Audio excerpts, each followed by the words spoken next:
오늘부터 3일 동안 빌립보서 1장의 말씀을 통해서 복음의 사람이라는 큰 주제로 함께 하나님의 말씀을 나누어 보도록 하겠습니다. 오늘 그 첫 번째 시간으로 기쁨의 사람이라는 작은 소제목을 붙여 보았습니다. 복음의 사람이라는 큰 주제 아래 기쁨의 사람이라는 작은 제목입니다. 어떤 한 사람의 가치관이나 생각을 가장 잘 알 수 있는 방법이 있다면 무엇일까요? 너무나 당연하게도 그 사람이 평소에 어떤 말 또 어떤 행동을 하는지를 살펴보면 됩니다. 말과 행동은 그 사람의 생각과 가치관을 담고 있는 가장 확실한 그릇이기 때문입니다. 만약 어떤 사람의 그 주된 주제가 돈이라면 역시나 그 사람의 제일의 가치는 돈, 또 물질주의라 할 수 있을 것입니다. 또 어떤 사람의 대화의 주제가 늘상 정치적인 이야기로 끝맺는다면 역시나 그 사람은 모든 일을 정치적인 주제로 귀결시키는 말 그대로 정치적인 사람이다라고 할 수 있겠지요. 또 같은 맥락에서 어떤 단어, 어떤 어휘를 사용하느냐에 따라서 그 사람이 어떤 사람인지를 알 수도 있습니다. 그 사람의 입에서 늘 나오는 단어가 부정적이고 또 비판적이라면 그 사람은 말 그대로 부정적인 사람, 비판적인 사람이겠지요. 또 반대로 어떤 사람이 사용하는 어휘가 대체적으로 부드럽고 또 긍정적이라면 우리는 그 사람을 부드러운 사람, 온화한 사람, 긍정적인 사람이라고 평가합니다. 그러면 여기서 아주 당연한 질문을 한 가지 드려보겠습니다. 예수님을 믿는 우리 그리스도인들의 가장 주된 대화의 주제는 무엇이 되어야 할까요? 또 어떤 어휘를 사용해야 하겠습니까? 당연히 우리 그리스도인들은 예수님에 대한 이야기를 해야 하며 또 예수님의 성품을 닮은 온화하고 부드러운 긍정적인 말을 사용해야 하겠지요. 만약 스스로를 그리스도인이라 칭하면서도 평소 삶의 모습에서 예수님에 대한 이야기가 별로 나오지 않고 또 부정적이고 비판적인 이야기가 주를 이룬다면 과연 나는 온전한 그리스도인이 맞을까 스스로 점검해 보아야 할 것입니다. 예수님에 대한 이야기, 예수님께서 하신 말씀, 이것을 성경은 한 단어로 이렇게 표현합니다. 바로 복음이지요. 복된 소리, 복된 소식을 복음이라 하는데 예수님에 대한 이야기가 바로 그렇다는 것입니다. 그러면 오늘부터 나눌 이 말씀의 주제이자 2023년도 우리 주사랑교회 표어에 나와 있는 복음의 사람, 이 복음의 사람은 어떤 사람일까요? 이 복음, 예수님에 대한 이야기에 집중하는 사람입니다. 복음의 사람은 예수님에 대한 이야기에 집중하는 사람이지요. 더 정확하게 말하면 복음의 사람은 첫 번째, 예수님에 대한 이야기를 전하는 사람이고 두 번째, 예수님께서 하신 그 말씀대로 살아가는 사람입니다. 그리고 오늘 함께 읽은 이 빌립보서 1장의 말씀은 이 복음의 사람의 가장 좋은 예시가 되는 한 사람이 나옵니다. 바로 사도 바울이지요. 사도 바울에 대한 다양한 표현들이 있습니다. 선교사, 전도자, 또 신약 서신의 저자, 이방인의 사도, 심지어 어떤 학자들은 기독교의 창시자라고 말하기까지 합니다. 그러나 그 모든 표현들보다 사도 바울을 가장 잘 나타내는 말은 역시나 복음의 사람, 복음 전파자일 것입니다. 사도 바울은 그의 일평생을 이 복음을 위해서 일했습니다.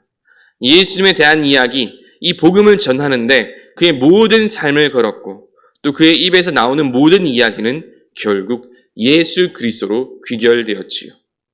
오죽하면 사도행전에서 아그리빠 왕은 사도 바울을 일컬어 너는 적은 말로 나를 개종시키려 하느냐라고 말하기까지 했습니다. 그 입에서 나오는 모든 말들이 예수님을 전하는 말이었기 때문입니다. 말 그대로 사도 바울은 복음의 사람이었고, 그래서 오늘날 우리 그리스도인들이 복음의 사람은 어떤 사람인가 이것을 알고자 할 때 말 그대로 표본과도 같은 인물이 바로 이 사도 바울입니다. 앞으로 나눌 이 3일 동안 이 빌립보서 1장에 나오는 이 복음의 사람이 어떤 사람인지를 잘 알 수가 있는데, 우리는 그 첫 번째로 복음의 사람이라면 반드시 가질 수밖에 없는 가장 큰 특징, 여기에 대해서 오늘 첫 번째로 함께 나누어 보고자 합니다. 복음의 사람, 그 가장 큰 특징은 바로 기쁨입니다. 복음의 사람은 기쁨을 잃지 않습니다. 그리고 이 기쁨을 유지할 수 있습니다. 이것이 오늘 함께 나눌 가장 중요한 주제입니다. 빌립보서에 한 가지 별명이 있는데 그것은 기쁨의 서신입니다. 복음의 사람, 사도 바울이 가지고 있는 그 기쁨과 근원, 그 이유가 아주 잘 나타나 있기 때문이지요.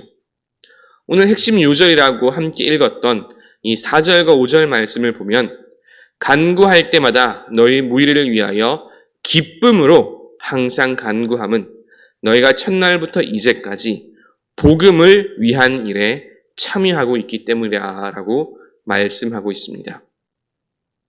오늘 말씀은 사도 바울이 빌립보 교회 성도들을 생각할 때마다, 그리고 그들을 위해서 기도할 때마다 항상 기쁨이 넘친다라고 말씀하는데, 그 이유가 그들이 복음을 위한 일에 참여하고 있기 때문이다라고 말씀합니다. 사랑하는 성도 여러분, 복음을 위한 일에 참여할 때 기쁨이 넘치는 줄로 믿으시기 바랍니다. 복음을 위한 일에 참여할 때 우리 안에서 기쁨이 샘솟고 넘치고 이 기쁨을 잃지 않고 유지할 수 있습니다. 당연한 말이죠. 복음이 복된 소식이고 또 기쁜 소식이며 우리의 기쁨의 근원 되시는 예수 그리스도에 대한 것이니까요. 그리고 이어서 이 말씀은 기쁨을 계속해서 유지할 수 있는 아주 중요한 두 가지 이유를 말씀합니다. 그 첫 번째는 바로 하나님에 대한 확신입니다. 하나님에 대한 확신입니다. 하나님께서 우리의 삶을 인도하시고 또 끝까지 책임지신다는 그 확신을 가질 때 우리는 기쁨을 잃지 않을 수 있습니다. 6절 말씀입니다. 너희 안에서 착한 일을 시작하신 이가 그리스도 예수의 날까지 이루실 줄을 우리는 확신하노라. 아멘. 하나님께서 이미 우리 안에 착한 일, 선한 일, 좋은 일을 시작하셨습니다. 믿으십니까? 아멘. 그렇습니다. 하나님은 이미 우리 안에 선한 일, 착한 일, 이 좋은 일들을 시작하셨습니다. 그런데 시작만 하신 게 아니지요. 시작하셨을 뿐만 아니라 그 선한 일들이 계속되도록 유지하시고 또 인도하십니다. 또 이 과정만을 인도하시는 것이 아니라 결과까지도, 그 마지막까지도 그리스도 예수의 날까지 끝까지 이루어 가십니다. 하나님께서 시작하신 그 선한 일을 하나님께서 친히 끝까지 완성시켜 가신다는 말씀입니다. 이것이 우리에게 또한 기쁜 소식, 곧 복음이 되는 것이지요. 우리 오늘 말씀을 읽으면서 꼭 기억하고 있어야 할 것이 있는데 그것은 현재 사도 바울이 처해 있는 상황입니다. 사도 바울은 지금 로마 감옥에 갇혀 있습니다.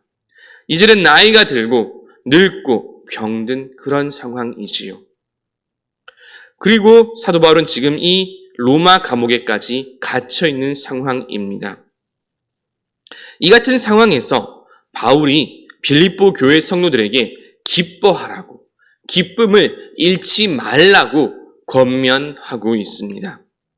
어떻게 사도 바울이 이처럼 암울한 상황 속에서도 기쁨을 잃지 않고 오히려 빌립보 성도들에게도 기뻐하라고 권면할 수 있을까요? 그것은 그에게 하나님에 대한 분명한 확신이 있었기 때문입니다.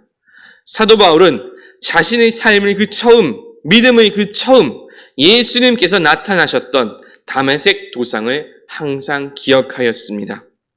예수님을 만나고 그래서 핍박자에서 복음 전파자로, 박해자에서 이방인의 사도로 변화하였습니다.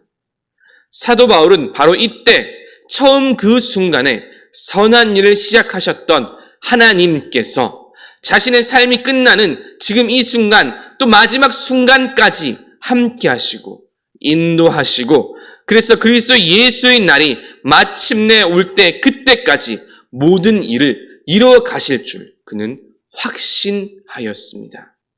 그랬기에 사도 바울은 현재 이 암울한 상황 속에서도 그는 기뻐할 수 있고 기쁨을 잃지 않고 유지할 수 있는 것입니다. 우리도 마찬가지이겠지요. 오늘날 삶을 돌아보면 기뻐할 수 없는 수많은 상황들, 이유들, 조건들이 있습니다. 그럼에도 불구하고 우리 그리스도인들은 기뻐할 수 있습니다. 왜 그렇습니까? 하나님에 대한 확신이 우리 안에 있기 때문입니다.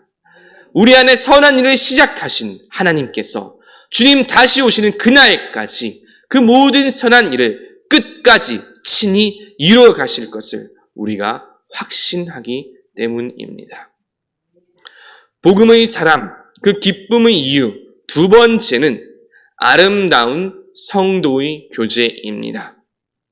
그리스도인들이 계속해서 그 기쁨을 유지할 수 있는 가장 중요한 비결 가운데 하나는 바로 이 아름다운 성도의 교제입니다. 성경은 계속해서 말씀합니다. 교회는 공동체라고 말이죠. 하나님께서 최초로 만드신 교회는 아담의 가정교회였습니다. 아브라함의 씨족도 하나님을 믿는 믿음의 공동체였고 교회였지요. 이스라엘 민족도 하나의 큰 교회였습니다. 예수님의 12 제자도 교회였고 초대의 교회도 단어 그대로 교회입니다. 애초에 교회라는 단어 자체가 가르칠 교, 또 모일 회임지요. 가르치는 모임이라는 것입니다.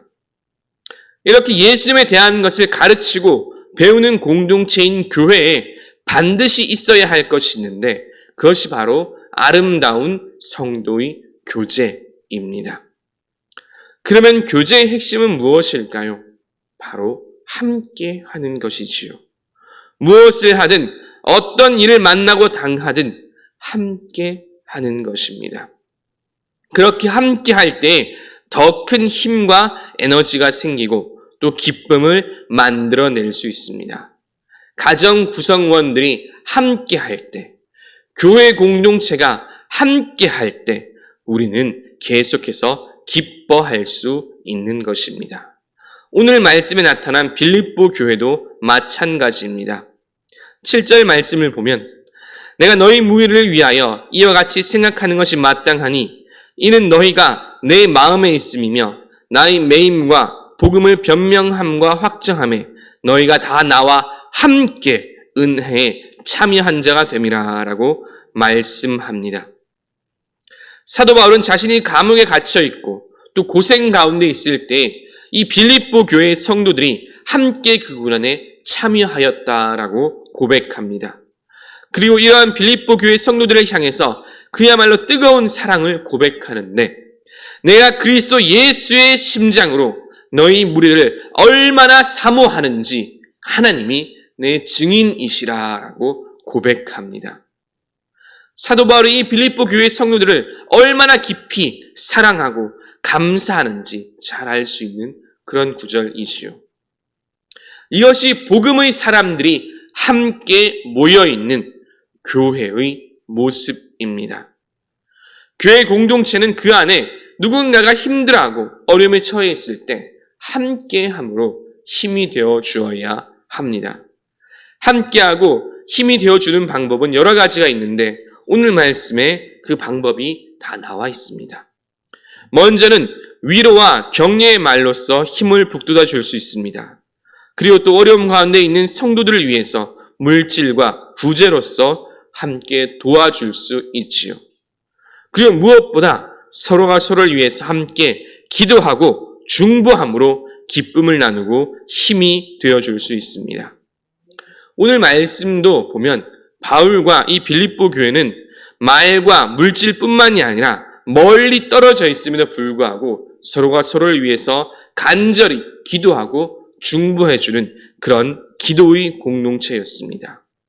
바로 이 기도가, 중보 기도가 서로를 묶어주고 하나 되게 하는 아주 중요한 기쁨의 연결고리입니다. 이처럼 교회 공동체는 서로가 함께 할 때 위로와 격려의 말을 나누고 또 물질로서 구제하고 도와주고 또 함께 기도함으로 우리는 기쁨의 공동체를 이루어갈 수 있습니다. 사도 바울과 빌립보 교회 성도들이 그랬던 것처럼 말이지요. 이제 말씀을 정리합니다. 빌립보서 1장의 말씀을 통해서 복음의 사람이라는 주제로 또 그 첫 번째 시간 기쁨의 사람이라는 소제목으로 함께 하나님의 말씀을 나누었습니다. 복음의 사람의 가장 큰 특징은 바로 기쁨입니다. 복음의 사람은 복음으로 인해서 이 기쁨을 누리고 또 유지하고 잃지 않는 그런 사람입니다. 복음의 사람이 이 기쁨을 잃지 않고 유지할 수 있는 중요한 두 가지 비결이 있는데 그 첫 번째는 하나님에 대한 분명한 확신입니다. 우리 안에 착한 일을 시작하신 하나님께서 과거로부터 지금 이 순간까지 그리고 앞으로의 미래의 그 모든 시간 그리스도 예수님께서 다시 오시는 그날까지 언제나 함께 하시며 끝까지 선한 일을 이루어 가실 것이라는 바로 그 확신입니다. 그리고 두 번째는 교회 공동체 안의 아름다운 성도의 교제입니다. 교회는 복음의 사람들이 함께 모여있는 공동체이지요. 이 공동체 안에서 사랑을 나누고 교제할 때 우리는 더욱더 큰 기쁨을 누리고 또 오래도록 그 기쁨을 유지할 수 있습니다. 위로와 격려의 말로써 또 물질과 후원의 구제로서 무엇보다 서로 뜨겁게 사랑하며 기도함으로써 교회는 하나 될 수 있고 그 기쁨을 누릴 수 있습니다. 첫 번째, 하나님에 대한 확신이 수직적인 영적인 교제라면 두 번째, 성도의 아름다운 교제는 수평적인 영적인 교제라 할 수 있지요. 이 두 가지 영적인 교제, 하나님에 대한 확신과 교회의 아름다운 교제로서 계속해서 기쁨을 누리고 또 유지하고 이루어 가시는 저와 여러분, 우리 모든 복음의 사람들이 다 되시길 주님의 이름으로 축원합니다. 말씀을 생각하시면서 찬송가 95장 함께 찬양하시겠습니다.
이제는 우리를 구원하신 예수 그리스도의 은혜와 아버지 하나님의 그 크신 사랑과 언제나 우리와 동행하시며 인도하시는 성령 하나님의 교통하심이 하나님을 향한 확신과 아름다운 성도의 교제를 통해 기쁨을 누리고 또 복음의 사람이 되길 소망하는 모든 주의 자녀들과 그 삶 위에 이제로부터 영원토록 함께 하시길 간절히 축원하옵나이다.